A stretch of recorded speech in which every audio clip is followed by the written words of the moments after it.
Rara Jonggrang is a 9th century Hindu temple compound in Special Region of Yogyakarta, Indonesia, dedicated to the Trimūrti, the expression of God as the creator, Brahma, the preserver, Vishnu, and the transformer, Shiva. The temple compound is located approximately 17 kilometers, 11 mil, northeast of the city of Yogyakarta on the boundary between Central Java and Yogyakarta provinces. The temple compound, a UNESCO World Heritage Site, is the largest Hindu temple site in Indonesia and the second largest in Southeast Asia.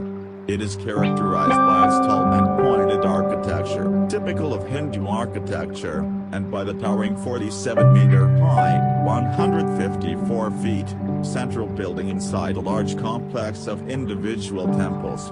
Prambanan attracts many visitors from around the world. History.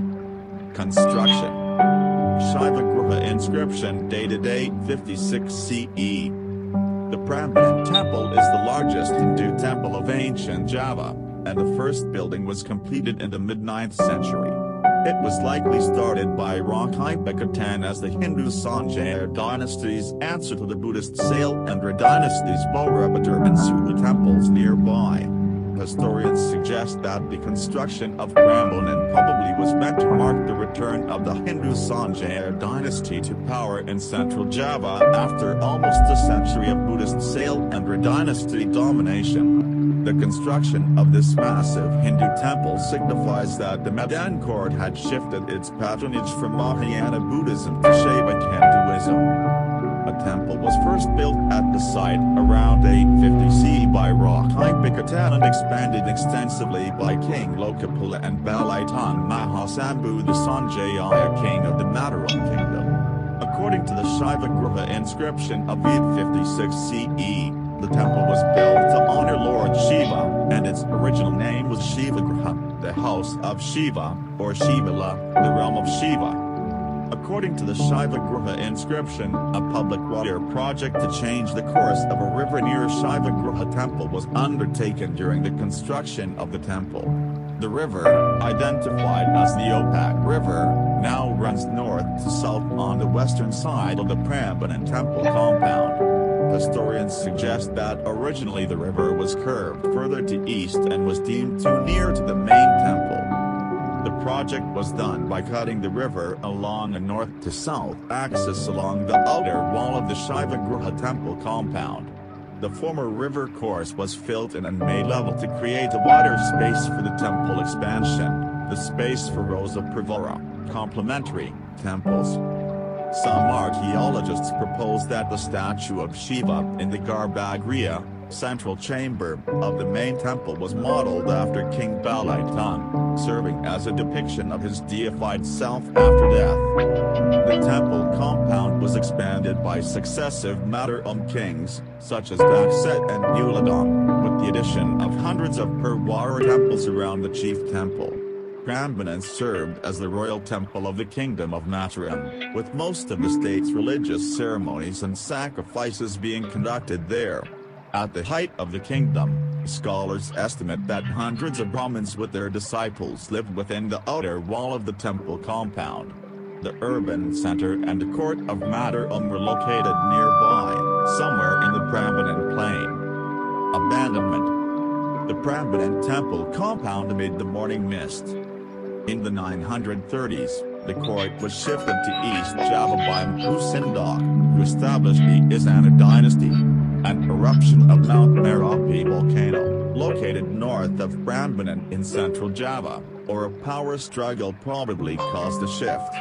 That marked the beginning of the decline of the temple. It was soon abandoned and began to deteriorate. The temples collapsed during a major earthquake in the 16th century. Although the temple ceased to be an important center of worship, the ruins scattered around the area were still recognizable and known to the local Javanese people in later times. The statues and the ruins became the theme and the inspiration for the Rara Jonggrang folktale. After the division of Mataram Sultanate in 1755, the temple ruins and the Opak River were used to demarcate the boundary between Yogyakarta and Surakarta, Solo, Sultanates. which was adopted as the current border between Yogyakarta and the province of Central Java. Rediscovery. The ruins of Prambanan circa 1895, soon after the rediscovery. The Javanese locals in the surrounding villages knew about the temple ruins before formal rediscovery, but they did not know about its historical background, which kingdoms ruled or which king commissioned the construction of the monuments. As a result, the locals developed tales and legends to explain the origin of temples, infused with myths of giants and a cursed princess. They gave Prambanan and Su'u a wondrous origin. These were said in the Rara Jonggrang legend to have been created by a multitude of demons under the order of Bondan Bondowoso. It is the largest Hindu temple of ancient Java. The temple attracted international attention early in the 19th century. In 1811, during the short-lived British occupation of the Dutch East Indies, Colin Mackenzie, a surveyor in the service of Sir Thomas Stamford Raffles, came upon the temples by chance. Although Sir Thomas subsequently commissioned a full survey of the ruins, they remained neglected for decades. Dutch residents carried off sculptures as garden ornaments, and native villagers used the foundation stones for construction material. Half-hearted excavations by archaeologists in the 1880s facilitated looting. In 1918, the Dutch began reconstruction of the compound and proper restoration only in 1930. Efforts at restoration continue to this day. The reconstruction of the main Shiva temple was completed around 1953 and inaugurated by Sukarno. Since much of the original stonework has been stolen and reused at remote construction sites, restoration was hampered considerably. Given the scale of the temple complex, the government decided to rebuild shrines only if at least 75% of their original masonry was available. Most of the smaller shrines are now visible only in their foundations, with no plans for their reconstruction. Contemporary events. Ramayana dance performance in Prambanan. Prambanan night view from the Trimūrti open-air stage. In the early 1990s, the government removed the market that had sprung up near the temple and redeveloped the surrounding villages and rice paddies as an archaeological park. The park covers a large area from Yogyakarta Solo Main Road in the south, encompassing the whole Prambanan complex, the ruins of Lambang and Bubra temples, and as far as the Su'u temple compound in the north. The Trimūrti open-air and indoor stages on the west side of the temple, across the Opak River, were built to stage the ballet of the traditional Ramayana epic. This traditional Javanese dance is the centuries-old dance of the Javanese court. Since the 1960s, it has been performed every full moon night in the Prambanan temple. Since then, Prambanan has become one of the major archaeological and cultural tourism attractions in Indonesia. Since the reconstruction of the main temples in the 1990s, Prambanan has been reclaimed as an important religious center for Hindu rituals and ceremonies in Java. Balinese and Javanese Hindu communities in Yogyakarta and Central Java revived their practices of annually performing their sacred ceremonies at Prambanan, such as Galangran, or Kazanga, and Naipi.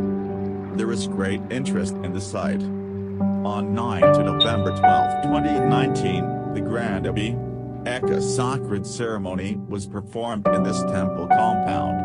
This Hindu ritual was held for the first time after 1,163 years after the Prambanan temple was founded on 856. The Akrid ceremony was meant to cleanse, sanctify and purify the temple, thus signify that the temple is not merely an archaeological and tourism site, but also restored to its original function as a focus of Hindu religious activity. Indonesian Hindus believe that this Akrid ceremony marked the turning point to reconsecrate the temple ground and restore the spiritual energy of Prambanan temple.